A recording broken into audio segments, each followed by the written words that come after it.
Informasi Kabupaten Tujuan Bogor, posisi kereta persiapan masuk Sawah Besar. Kabupaten Tujuan Bogor pemberangkatan selanjutnya tersedia di stasiun Jakarta Kota.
Ya.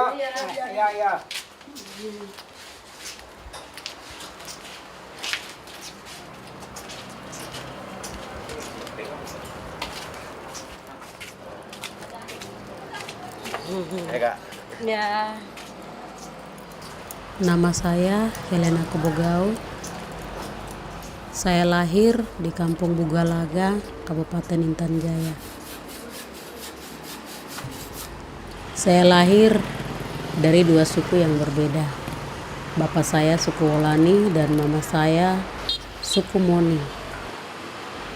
Mama saya perempuan Moni yang juga adalah pemilik hak ulayat air garam di kampungnya.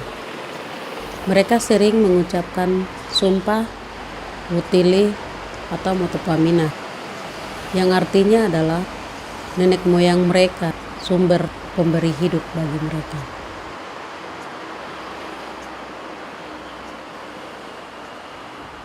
Kampung saya memiliki udara yang sejuk dan sangat dingin. Masa kecil saya bersama-sama dengan teman-teman saya bercanda, bermain ke kali, mendaki gunung, dan saya benar-benar menikmati keindahan alam dan meyakini bahwa alam itu adalah sumber pemberi hidup bagi saya.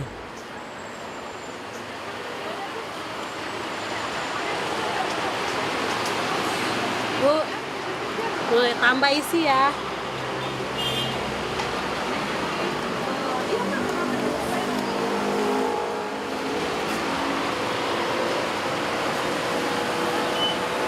Rp20.000. Sudah harmoni persiapan ini dulu ya, harmoni. Pak, kantong.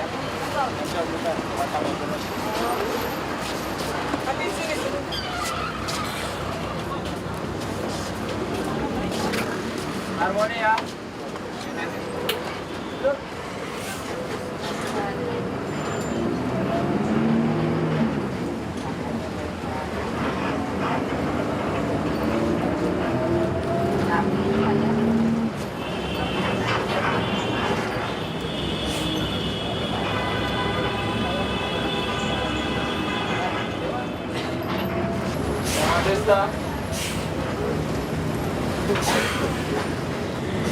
Dari mana? Baru datang. Kira mau ke Jakarta ya. Lagi kuliah skripsi. Oh. Pengalaman yang paling saya ingat itu ketika saya datang dari Papua tahun 2014. Pertama saya datang, saya ikut taksi yang kalau di Jakarta sering disebut angkot, kalau di Papua taksi. Nah, saat saya naik angkot dari Cawang menuju ke Kampung Melayu, Jatinegara, nah di situ ada pengalaman yang saya masih ingat sampai sekarang. Itu ketika saya naik, saya dilihat, ini orang Papua ya. Kok kulitnya hitam, rambutnya keriting. Ada ekspresi-ekspresi yang dibuat. Seakan-akan mereka menutup hidung dan menyangka saya itu bau dan lain sebagainya. Namun saat itu saya tidak menanggapi akan hal itu, tapi bagaimana saya harus ekspresi wajah saya itu tidak menampakkan, memancarkan bahwa saya sedang marah atau apa, tapi saya seolah-olah anggap itu biasa saja.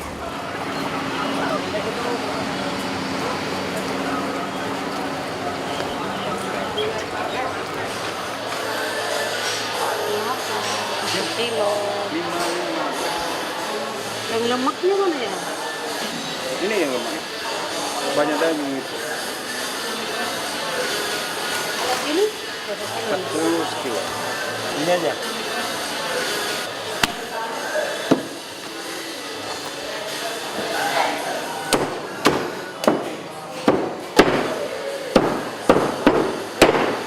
begitu aja. Ini aja.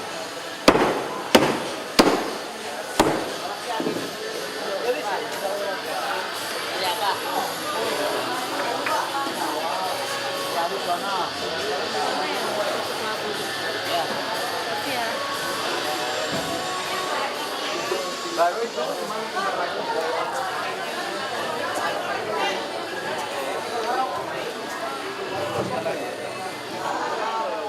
Bang, ini berapaan? Ini dulu. Bentar. Berapa? Dulu ya. Berapaan? 3.000. Ini udah, ini petiknya kapan ya? Udah kuning-kuning. 25.000 ya? Berapa paling? Eh? 2. Iya. Nanti di sini aja. Bang, nggak usah isi lauk, dinoken aja. Sayur dinoken aja. Pengalaman yang saya masih ingat sampai saat ini yaitu kondisi Mama Pasar saat itu. Mama Pasar ini berjuang untuk bagaimana hasil kebun mereka harus dibeli oleh pihak perusahaan. Namun saat itu pihak perusahaan PT Freeport tidak mengindahkan lagi atau tidak membeli hasil kebun dari Mama Papua tersebut. Namun pihak perusahaan membeli bahan pangan itu dari luar daerah Papua, yakni Makassar dan Pulau Jawa. Akhirnya terjadilah perjuangan melawan ketidakadilan yang diberikan oleh pihak perusahaan kepada Mama Papua. Dan saat itu di mana sosok seorang Mama Yosefa Lomang dan kawan-kawannya ikut berjuang mempertahankan hak-hak mereka. Nah, hal-hal tersebut yang membuat saya selalu mengingatnya dan menjadi motivasi bagi saya untuk terus berjuang melawan ketidakadilan yang terjadi bagi kami bangsa Papua.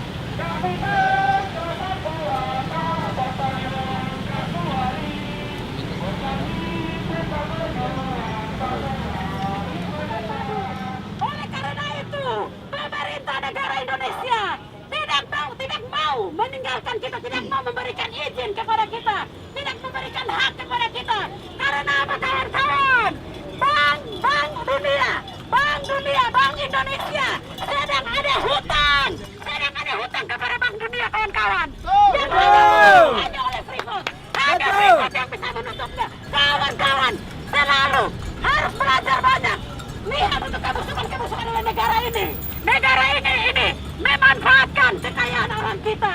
Negara ini memanfaatkan sumber daya alam kita. Negara ini memanfaatkan segala macam yang ada di atas negeri kita hanya untuk kepuasan dirinya, kawan-kawan. Kami hanya menuntut hak kebebasan. Kami hanya menuntut hak kemerdekaan. Kami hanya menuntut hak hidup, nasib di atas tanah sendiri. Hidup mahasiswa! Hidup kaum nenek moyang leluhur yang telah tiada! Mereka hadir bersama-sama dengan kita di tempat ini. Kawan-kawan jangan takut. Kawan-kawan harus tahu, nenek moyang leluhur bangsa West Papua sedang mendukung setiap generasi Papua. Setiap generasi yang berbicara atas tanahnya. Setiap generasi yang berbicara atas hak-hak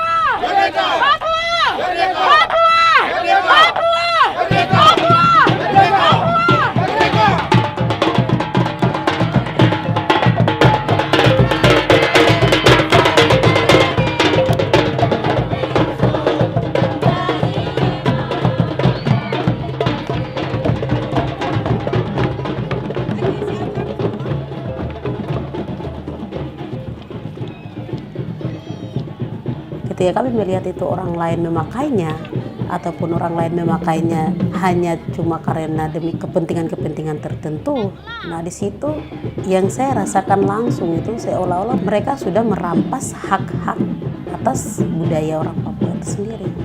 Budaya kami itu seperti tifa, dalam arti tifa itu digunakan dalam acara-acara yang sakral, bukan hanya dimainkan di sembarang tempat atau dipukul-pukul di sembarang tempat.